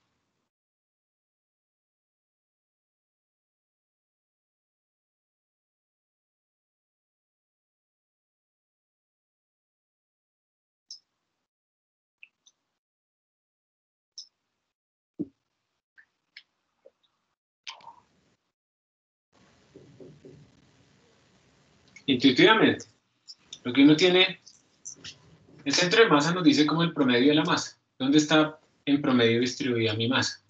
Si yo tengo un cuerpo muy grande, comparado con un cuerpo muy pequeño en términos de masa, el centro de masa promedio de mi sistema pues va a estar más cerca del cuerpo grande que del cuerpo pequeño. Cuando mis dos masas son iguales, el centro de masa está en la mitad. Pero si hay una masa que es más grande que la otra, pues el centro de masa está más cercano al más grande, o al que tiene más masa, que al otro. Igual pasa en la otra condición. Entonces, primer concepto como intuitivo del centro de masa es que es como la distribución promedio de la masa, ¿sí? En donde yo podría, en promedio, concentrar la masa de todo mi sistema, como para pensar que está en ese punto. ¿Listos? Eso es lo primero. Entonces, por ejemplo, ¿ustedes qué creen que, en dónde podrá estar el centro de masa del sistema Sol-Tierra?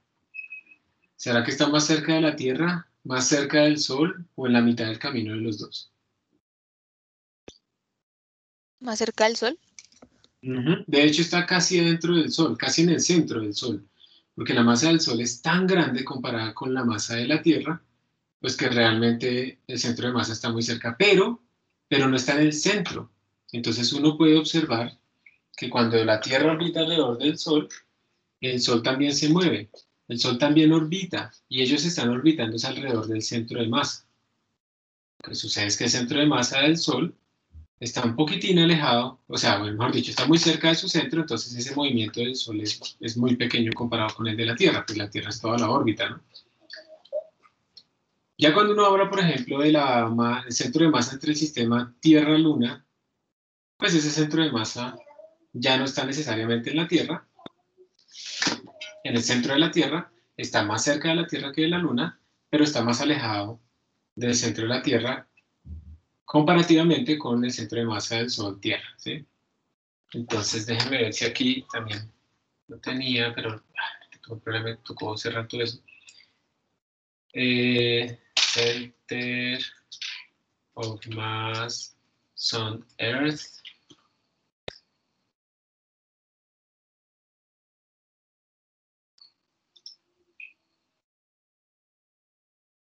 ¿Cuál era?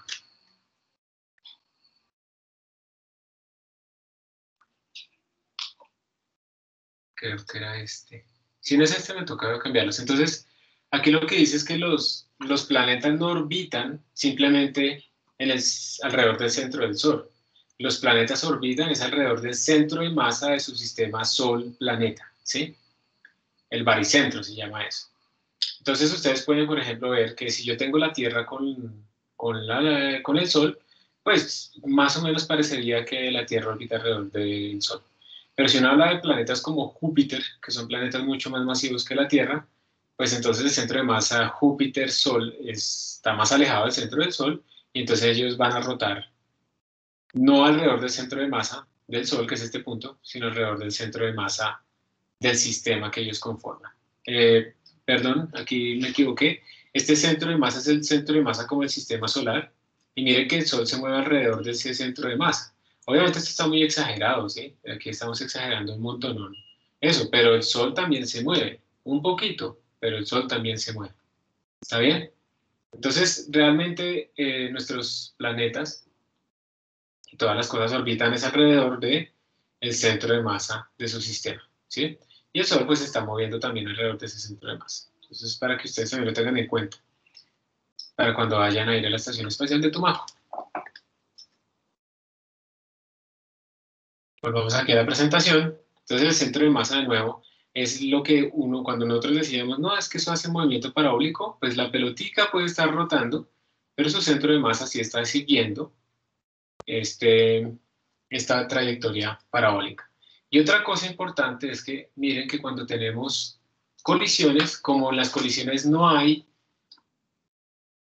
fuerzas externas, entonces miren el punto del centro de masa a qué velocidad se mueve.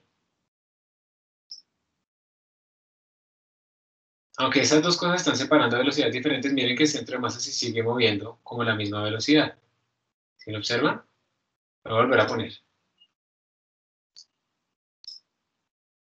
El centro de masa se sigue moviendo a la misma velocidad. Es decir, cuando nosotros decimos que no hay fuerzas externas, estamos diciendo es que se conserva el momentum total, y ya vamos a ver que ese momentum total, pues realmente es el momentum, también se puede escribir en términos como simplemente el momentum del centro de masa. Aquí hay un diagrama de momentos, entonces aquí les estamos colocando el momentum inicial y final, entonces aquí tenemos los dos momentos y el total es este rosado. Si ustedes le dan play, mire que a pesar de la colisión el total no cambia, los otros dos cambiaron, pero el total no cambió. Y esto se conserva independiente de la relación de masas. Yo puedo poner esto así. Aquí tenemos el total, aquí tenemos el de la partícula 1, el de la partícula 2, que es nulo. Y cuando chocan, miren que el total no cambia. Se distribuye el momento entre las dos partículas. Lo vuelvo a poner. Miren que el de las dos partículas cambia, pero el total no cambia. Entonces esto del centro de masa es más importante no solamente para las distribuciones de masa, sino porque parece que hay ahí una forma más fundamental de escribir la conservación del momento. Y por eso es que es importante estudiar pues, esto del centro de masa.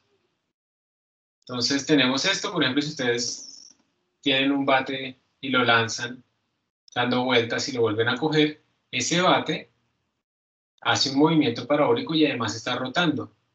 Pero ese movimiento parabólico es descrito por su centro de masa. Su centro de masa hace el movimiento parabólico que siempre hemos dicho nosotros. Y aparte este movimiento tendría pues una rotación alrededor del centro de masa. Entonces el centro de masa va a seguir cumpliendo las leyes que nosotros hemos dicho antes. Eso no va a cambiar de ninguna manera. Y como les decía anteriormente, pues el centro de masa es como un promedio de dónde podría yo ubicar la masa si la pusiera en un solo punto. Es eso es el centro de masa, un promedio. Entonces, si ustedes tienen, por ejemplo, dos partículas, una masa 1 y una masa 2, la posición, la coordenada de X del centro de masa, pues es este promedio ponderado. La masa 1 por la posición 1, más la masa 2 por la posición 2, sobre la suma de las dos masas. Eso es la coordenada del centro de masa. Y pues obviamente la podemos generalizar a Y y a Z. Esto es cuando tenemos solamente dos partículas. Si tuviéramos tres partículas, pues tendríamos M1x1 más M2x2 más M3x3 sobre M1 más M2 más M3. ¿Sí? Entonces el centro de masa existe, sea una partícula, sean muchas partículas. E incluso podríamos después, y vamos a verlo un poquitico después, que el centro de masa también se puede calcular para cuerpos extendidos. No vamos a entrar mucho en detalle de eso. Cuerpos extendidos quiere decir continuos, o sea, no masas puntuales así como estas. Pero pues vamos a verlo de unas formas sencillas porque no vamos a entrar en toda esa zona. Entonces, incluso si ustedes cambian los ejes, la posición relativa del centro de masa no va a cambiar. El centro de masa, digamos, en este sistema va a estar más cerca de la masa más grande. Y ustedes si pueden medir desde aquí o pueden medir desde cualquier otro lado, el centro de masa siempre va a estar ahí, más cerca de la más grande. Eso no va a cambiar. Bueno, estas distancias es otra cosa, otra forma de escribir lo mismo. Aquí nos están diciendo que el centro de masa se puede ver como este promedio dividido entre la masa total. Y si tenemos muchas masas, entonces simplemente es empezarlas a sumar y dividir por la masa total. Y entonces cuando uno quiere calcular el centro de masa en 3 dimensiones y puede considerar sus cuerpos como puntos, pues simplemente es ir sumando las coordenadas en el eje X multiplicados por la masa y luego dividir todo eso por la masa total. Las coordenadas en el eje Y de cada punto de esos multiplicados por su masa, dividir por la masa total y lo mismo para Z. O sea que el centro de masa cumple esto. El centro de masa como vector es un vector porque tiene coordenadas X, Y, Z. Pues es simplemente coger y multiplicar las posiciones de cada partícula por su masa y al final dividir todo eso por la masa total. Eso es nuestro centro de masa. Y cuando uno ya tiene un cuerpo extendido, ¿sí? Entonces digamos, imagínense esto es una papa, y yo quiero calcularle el centro de masa a esta papa, pues esta papa obviamente no son puntos. O sea, estas cosas que hicimos de sumatorias es cuando las masas son puntos. Miren, un punto, otro punto, un punto, otro punto. Y pues cuando uno tiene esos cuerpos extendidos, eso ya no es puntos. Entonces lo que uno hace en estos casos, y esto es simplemente para que se enteren, lo que uno hace en esos casos es coger pedacitos chiquitos del cuerpo que se vuelven puntos. Entonces yo esa pequeñita masa la pongo acá, entonces cojo un pedacito chiquito, y ese pedacito chiquito, bueno, aquí se hizo como el salto de una vez el resultado, entonces les quiero decir acá más bien. Si yo cojo un cuerpo extendido, así, y le saco un pedacito chiquitito de masa,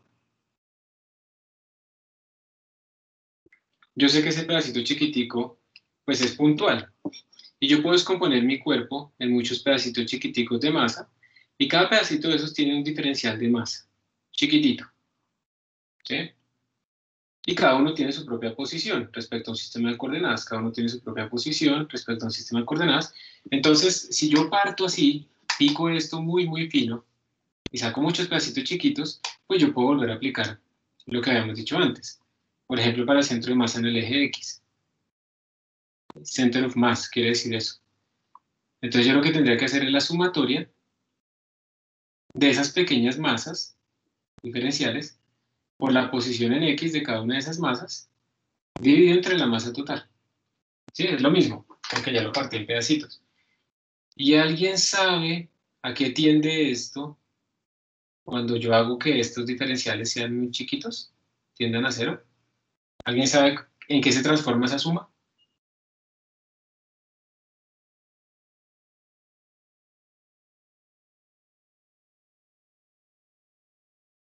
¿Cómo les enseñaron a ustedes a integrar? ¿Recuerdan que ustedes les enseñaron, pues supongo, ¿no? Que ustedes partían como sus funciones en pedacitos muy chiquitos, ¿cierto? Podríamos decirle que cada pedacito tenía como un área. Entonces uno lo que tenía es que la integral era más o menos la sumatoria de esas áreas, y la sumatoria de esas áreas era como la función evaluada en un punto dado por el ancho, un dx, que se supone que era chiquito, este ancho. Y cuando ustedes hacían que este de x tendiera a 0, esta sumatoria se convertía en una integral, porque tenían que sumar infinitos pedacitos. Esto se convertía en la integral de f de x por dx. ¿Sí les suena esto o no? ¿No vieron así la integral o sí? Cuéntenme para yo saber. Sí, profe, eso sí. Eso. Entonces, básicamente, cuando ustedes estén haciendo una sumatoria de algo que es una función multiplicado por algo que es chiquito, y ese chiquito tiende a 0, que eso implica que suman infinitas cosas, eso se vuelve una integral. Entonces, ¿en qué se nos va a convertir esta cosa que tenemos aquí arriba? Si hacemos que tengamos cada vez pedacitos más chiquitos de masa, o sea, esto tiende a 0, o sea que sumaríamos infinitos pedazos. Esto se convierte en una integral. Entonces, cuando ya el sistema es continuo, yo tengo que hacer es una integral de la posición de los diferenciales de la masa sobre la masa total. Que eso es lo que nos están mostrando a nosotros aquí en este resultado.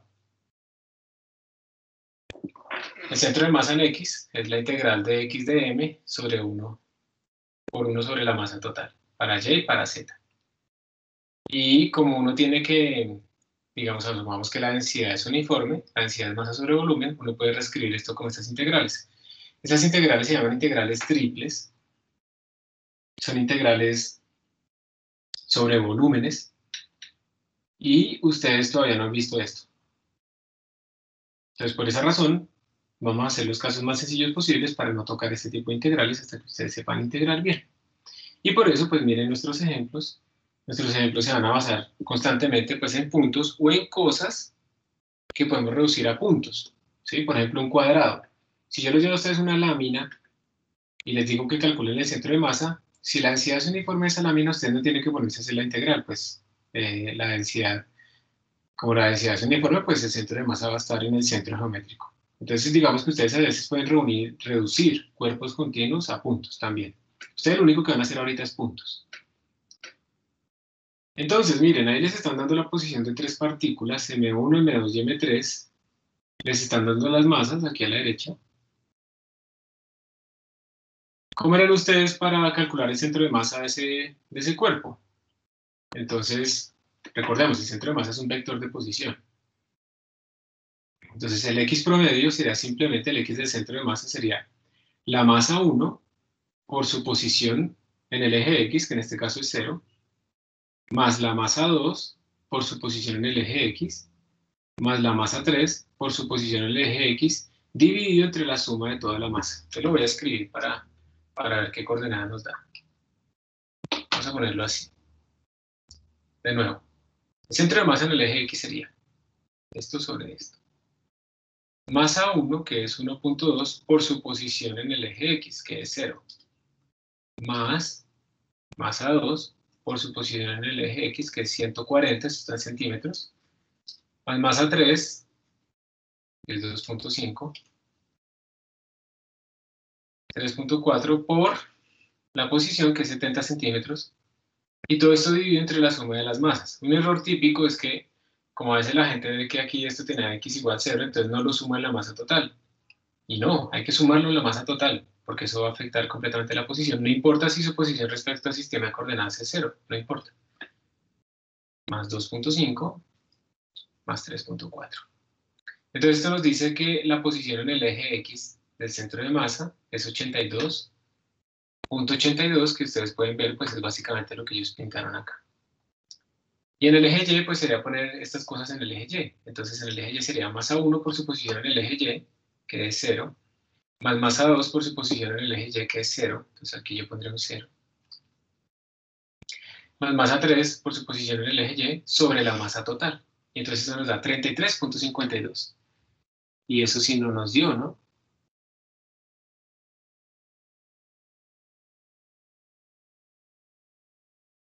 Pues no nos da según este dibujo. Cometí algún error. 3.4 por... Ah, perdón. Aquí va 120, ¿no? En vez de 70. Y entonces eso nos da 57.46, que es pues, más o menos lo que ellos pintaron acá. Entonces es simplemente, cuando tengan puntos, simplemente aplicar la definición. No tiene que hacer absolutamente nada más. Aplicar la definición del centro de masa para puntos. Entonces está 83 y 58. ¿Cómo harían, por ejemplo, ustedes este problema? Esto no es para hacer cálculos, ¿sí? Esto es para que ustedes lo piensen un poquito. ¿Cómo harían para hacer este problema? Dice, la figura le muestra una placa cuadrada que tiene 4 cuadraditos idénticos en las esquinas que se van a quitar. Entonces empecemos. Cuando tiene la placa completa, ¿dónde dirían ustedes que está el centro de masa de toda esta placa? En el centro. O sea, Centro. No te entendí. ¿En el centro dijiste?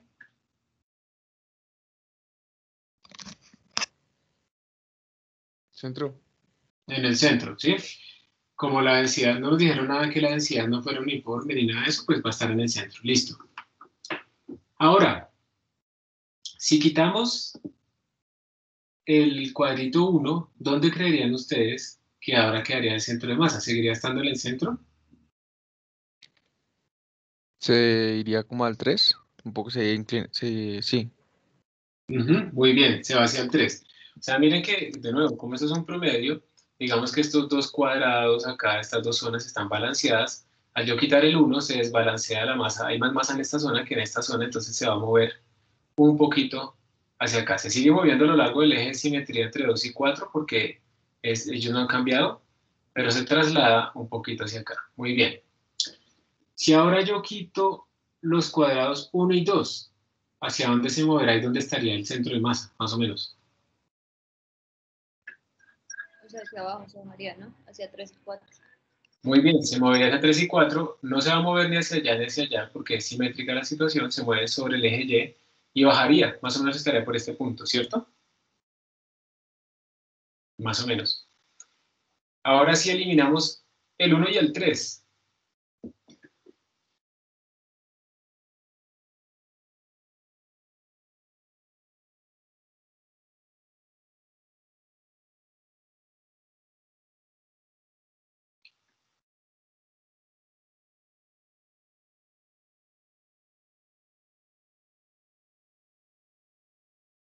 ¿Qué dicen?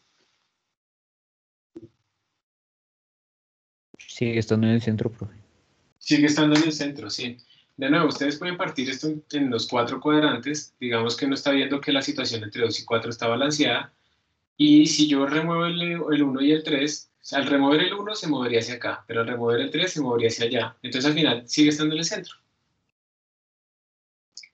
Si yo remuevo el 2 y el 3, ¿hacia dónde se movería el centro de masa?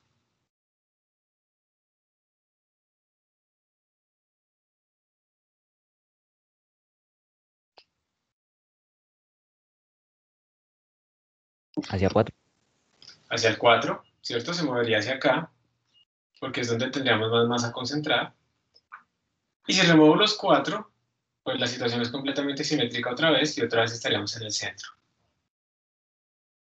La coordenada, ¿no? La coordenada del centro de masa, las dos coordenadas. Entonces, para que lo vean y no lo olviden, que el centro de masa es como un promedio. Y ahora ustedes, ¿qué dirían? ¿Cómo podrían hacer este problema? Tienen un círculo de radio 2R y se le hizo un hueco de radio R. ¿Dónde podría estar el centro de masa sin hacer integrales?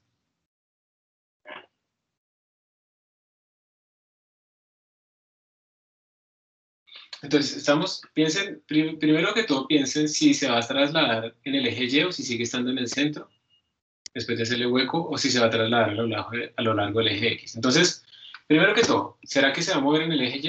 Entonces ustedes miran si hay alguna asimetría respecto a la altura. Entonces miren que esta parte de arriba es completamente igual a esta parte de abajo, por mucho que tengan hueco y todo, son completamente iguales. Entonces, respecto al eje Y no va a haber traslación, se va a quedar todavía aquí, en este punto de Y igual 0.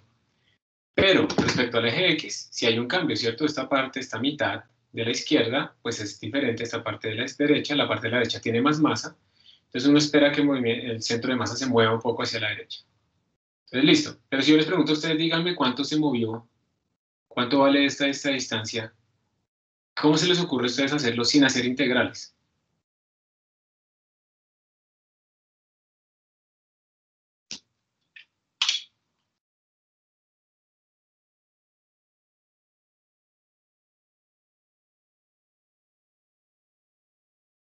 Yo sé que a ustedes les gusta integrar, pero la idea es ahorita hacerlo sin integrales.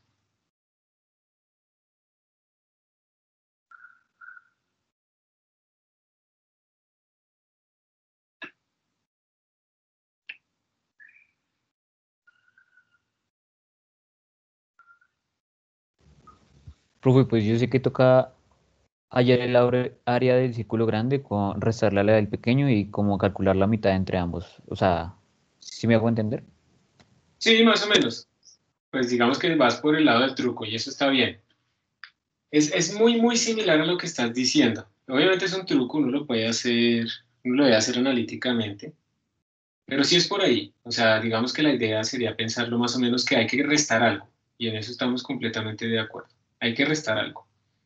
Estoy tratando de hacer aquí un dibujito. Pobre tablet, ya está pidiendo jubilación. Esta tablet que yo estoy utilizando es del año 2013 y la estoy haciendo funcionar utilizando otro sistema operativo, o sea, es Android, pero le instalé otro sistema operativo a la tablet para que tuviera actualizaciones y pues ahorita realmente funciona bastante bien para lo vieja que es. Pero pues ya de todas maneras está cansada. Entonces aquí yo estoy haciendo un dibujito de este problema. Estoy aprendiendo a dibujar mejor. Y digamos que de nuevo la idea es que nosotros calculemos dónde queda ese centro de masa y sabemos que va a quedar corrido respecto al centro de masa original. Voy a pintar que el centro de masa originalmente era este. Digamos que queda ahí en el centro. Y yo sé que el centro de masa ahora va a quedar un poquito corrido cuando yo le hice ese hueco verde a mi sistema. Entonces hay varias maneras, pero la manera más sencilla de hacer esto es la siguiente. Ustedes pueden reemplazar este problema por un problema así. Un problema en donde hay una sola masa acá. ¿Listo? Una sola masa acá, que es la que representa todo mi círculo original, y un problema donde hay una masa acá, que es la que representa el hueco. Pero yo, ¿cómo puedo representar el hueco? Yo lo que puedo decir es que esto tiene una densidad dada de masa positiva, y puedo decir que mi hueco tiene la misma densidad, pero negativa. ¿Y por qué hago eso? Porque resulta que si yo sumo una densidad positiva, se la sumo una densidad negativa, igual, ¿cuánto me da esa suma? Cero. Y eso quiere decir que ahí hay un hueco. Entonces, este es el truco. Entonces yo puedo reducir mi problema a lo que acabé de dibujar. Entonces voy a hacerlo aquí a la derecha. Mi problema entonces ahora se redujo. Estos son mis ejes. Se redujo a lo siguiente. ¿Cuál es el centro de masa de una masa puntual, que es la azul, que está aquí en el centro? Y otra masa, pero de densidad negativa, que está por acá. Miremos la geometría de este problema. Esto es de radio R, ¿cierto? Entonces esta distancia de aquí, esto es R. Sí, y ya.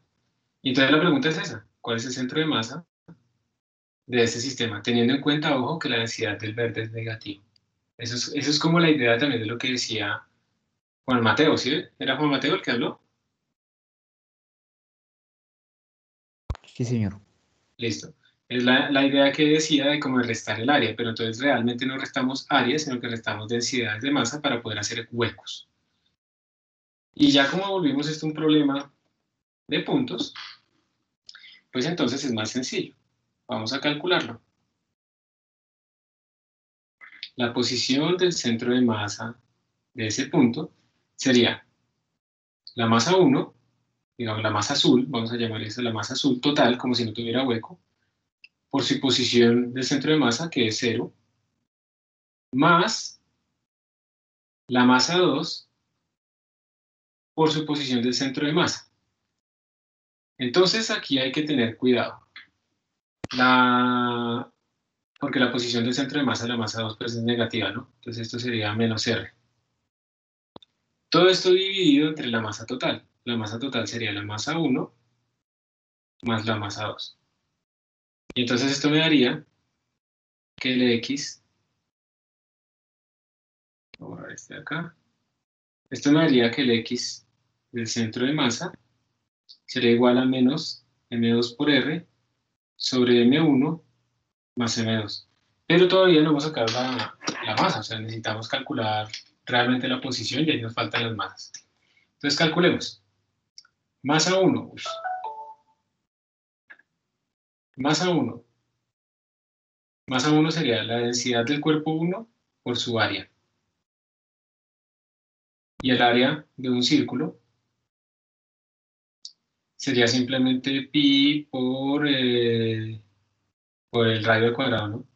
El radio de esta vaina es 2r, sería por 2r al cuadrado, entonces esto nos daría ρ1 por pi por 4r al cuadrado. Se nos da la masa 1. Masa 2, ojo, sería la misma densidad pero con signo menos, que por eso es que estamos construyendo el hueco, por el área 2. El área 2, ese man creo que tiene un radio r, entonces sería simplemente pi por r al cuadrado, y ya está. Y ya podemos reemplazar. Y ya. X con igual menos m2, entonces sería menos m2, que es menos rho pi r al cuadrado, ya le voy a quitar el sub 1 a la rho, por el radio, sobre masa 1 más masa 2, sería ρ1 por pi por 4 por r al cuadrado, menos rho, bueno, lo voy a poner 1, pi por r al cuadrado.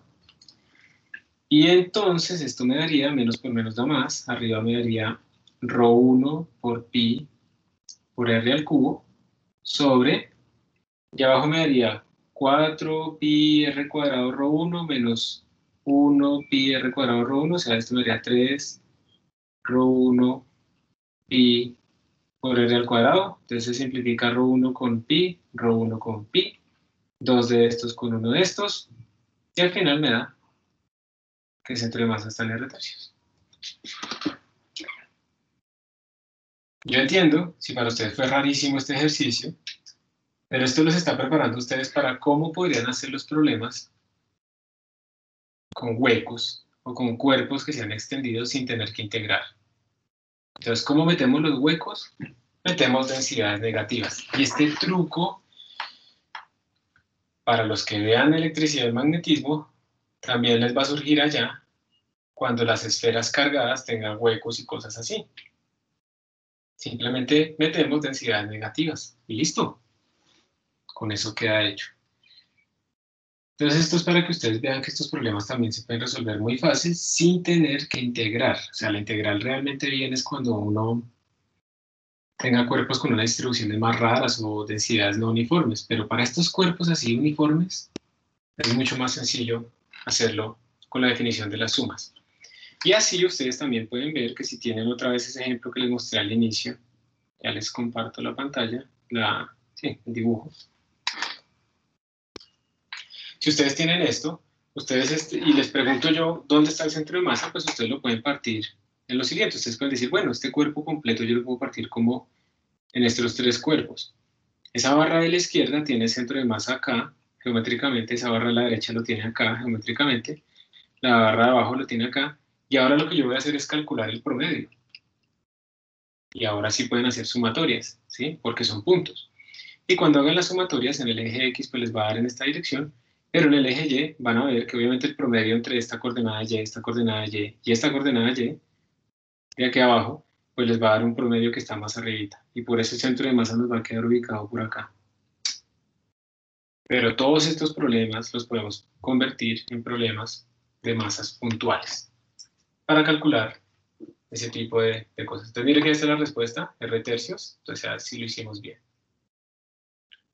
Y entonces, cuando uno tiene centro de masa, como les decía, uno puede explorar estos problemas. Digamos, un proyectil que cuando iba volando se estalló, y entonces uno lo que sabe es que el centro de masa va a seguir moviéndose, porque esas fueron fuerzas internas, entonces el centro de masa va a seguir haciendo el mismo movimiento original parabólico, pero esos pedacitos sí no necesariamente tienen que hacer el mismo movimiento. O por ejemplo, cuando esta bailarina salta, ¿no? En esta bailarina ya está haciendo un movimiento parabólico, y en ese movimiento parabólico su centro de masa es el que está haciendo el movimiento parabólico, y ella jugando con sus brazos puede levantar o bajar sus piernas más o menos. Entonces, por ejemplo, aquí, cuando ella levanta sus piernas, levanta también sus brazos de tal manera que su centro de masa sigue haciendo el movimiento, Y lo difícil de este salto, esto no es un salto cualquiera, ¿no? O sea, no solo es ir a payasear uno salir saltando, estirando los pies, sino que lo difícil es que ellos, cuando lo hacen bien, su cabeza siempre está al mismo nivel. Entonces, por eso ellos tienen que jugar, no con que la cabeza suba y baje, sino con sus cuerpos, sus extremidades, para que esa parte del cuerpo haga pues su trayectoria parabólica. Entonces, realmente esto es difícil hacerlo, a un gran jeté se llama este salto, y realmente no es fácil, ¿sí? No es fácil de hacer, requiere mucha práctica, porque pues miren lo que están teniendo que ustedes mantener siempre el mismo nivel en la cabeza. Entonces, esto es bien complicado de hacer. Entonces, aquí viene un ejemplito de una explosión. Se lanza un proyectil, el proyectil en cierto punto estalla, y entonces uno sabe que el centro de masa pues va a seguir la misma trayectoria, pero hay dos pedacitos que van a moverse. Entonces, de nuevo, ojo, el centro de masa sigue siendo la trayectoria original. Eso no cambia. ¿Por qué? Porque las interacciones que destruyeron nuestro cuerpo son todas interacciones internas. Si ahora ustedes les dicen lo siguiente, si el proyectil no explota, aterrizaría a una distancia r. Suponga que el proyectil explotó y se rompen dos piezas de igual masa. Entonces, se partió en dos. Y la masa de uno es m medios, la masa del otro es m medios, donde m es la masa original. Se supone que hay una pieza que aterrizó por allá a 2r. ¿Dónde aterrizó la otra pieza? Esa es la pregunta en este problema. Y no les dicen dónde se rompió, ¿no? Para que no se van a poner a hacer el problema desde ahí, movimiento parabólico, todo eso, sino no les dijeron eso. Entonces, ¿cómo se resuelve este problema? Ustedes tienen otra vez pues una trayectoria parabólica, ese es el centro de masa. Se supone que esta distancia es r. Eso es lo que hace el centro de masa siempre va a hacer esto, pero cuando se partieron nuestros pedacitos, por acá hubo la explosión, nos están diciendo que hay un pedazo que cayó, bueno, creo que le hice un poco más cerca de lo que era, un pedazo que cayó más o menos por acá, como a 2r, y más o menos. Voy a quitar esto acá. Esto es r, aquí fue donde cayó, eso es 2r allá adelante, y nos preguntan dónde está el otro pedazo. ¿Dónde cayó el otro pedazo? ¿Sí? Entonces el otro pedazo pudo haber caído por acá, pudo haber caído por acá, o puede estar por allá atrás. ¿Dónde está? Y bueno, aquí ya nos dieron a nosotros la información porque miren que nos están diciendo en dónde está el centro de masa. Entonces ustedes, por ejemplo, lo que pueden hacer es escoger un sistema de referencia, el que quieran, digamos que podemos decir este. Nosotros sabemos que en el eje X, la coordenada X del centro de masa, pues es la masa 1 por su posición 1, vamos a llamarla X1 más bien, por X1, más la masa 2 por la posición 2, sobre la masa 1, más la masa 2. Vamos a llamar que esta es la partícula 1, esta es M1, y sabemos que esta es la posición del centro de masa. Entonces, de toda la información que nos dieron, tenemos R, esa es la posición del centro de masa, sería la masa 1, que es M medios, por X1, que es 2R, porque eso fue lo que nos dijeron, que ese pedazo llegó hasta 2R, más la masa 2, que es M medios, por su posición 2, que no es la que no conocemos, dividido entre la masa 1, que es m medios, más la masa 2. Entonces de aquí ya podemos despejar nuestra única incógnita, que es x2. Entonces tendríamos r igual, voy a factorizar m medios arriba, m medios factor de 2r más x2, dividido, y abajo se me da media manzana más media manzana me da una manzana, se me va esta m con esta m, y esto me quedaría un medio factor de 2r más x2, y esto entonces me daría r más x2 sobre 2. Y ya puedo despejar x2, paso esta r a restar, entonces me queda r menos r igual a x2 sobre 2, o sea que esto es igual a 0, y por lo tanto la segunda coordenada es 0. Y pues sí, resulta que nos está diciendo esto que el otro pedazo cayó acá. Pues como las dos masas son iguales, si una masa creó una distancia r del centro de masa, esta distancia es r, pues la otra masa también tuvo que haber quedado una distancia r, porque las dos masas eran iguales. Entonces la otra tuvo que haber quedado en el origen. Entonces se le devolvió proyectil al que disparo. Y así es como resolvemos estos problemas. Entonces, con esto termina esta introducción al centro de masa, al impulso y todo este tipo de cosas. Y ya. Entonces, vamos a dejar la clase hasta aquí el día de hoy. La próxima semana vamos a hacer pues una sesión de dudas el martes. El lunes vamos a hacer algo de colisiones. La corrección del quiz, que ya se abre ahorita a las 3. Y el jueves es el parcial. Profe, una pregunta. Señor. ¿Existe la posibilidad de que pueda correr por ahí un día o dos al fin de semana el laboratorio o no? Si lo corro, les va a interferir con el estudio para el parcial. Pero déjenme, porque eso está todo planeado para poderles hacer una realimentación. ¿Eso está para cuándo? Para el viernes, ¿no? Sí, Para el viernes. para el viernes. A ver, espérense, yo lo calculo. Podríamos correrlo para el sábado. ¿Está bien correrlo un día para ustedes? ¿Les sirve? Claro, profe. Uy, sí, profe, mucho mejor. Listo. Vamos a correr para el sábado a la misma hora. ¿Listos? Entonces sí, vamos a hacer eso. Y ahorita mismo lo cuadro. Eso sí lo puedo hacer, pero no puedo correr más. Perfecto. Lo vamos a correr para el sábado. ¿Listo, chicos? Y bueno, gracias por su atención. Espero que estén bien. Cuídense, por favor. No vayan a dar papaya ahorita. Hay que cuidarse harto. Hay mucha gente contagiada caminando por ahí, por ustedes y por sus familias. Entonces, cuidarse. Hasta pronto y que estén muy bien. Chao, profe. Muchas Gracias, gracias. Hasta luego, profe, profe, que esté chao. bien. Gracias por la clase. Hasta luego. Hasta luego, profe. Chao, éxitos.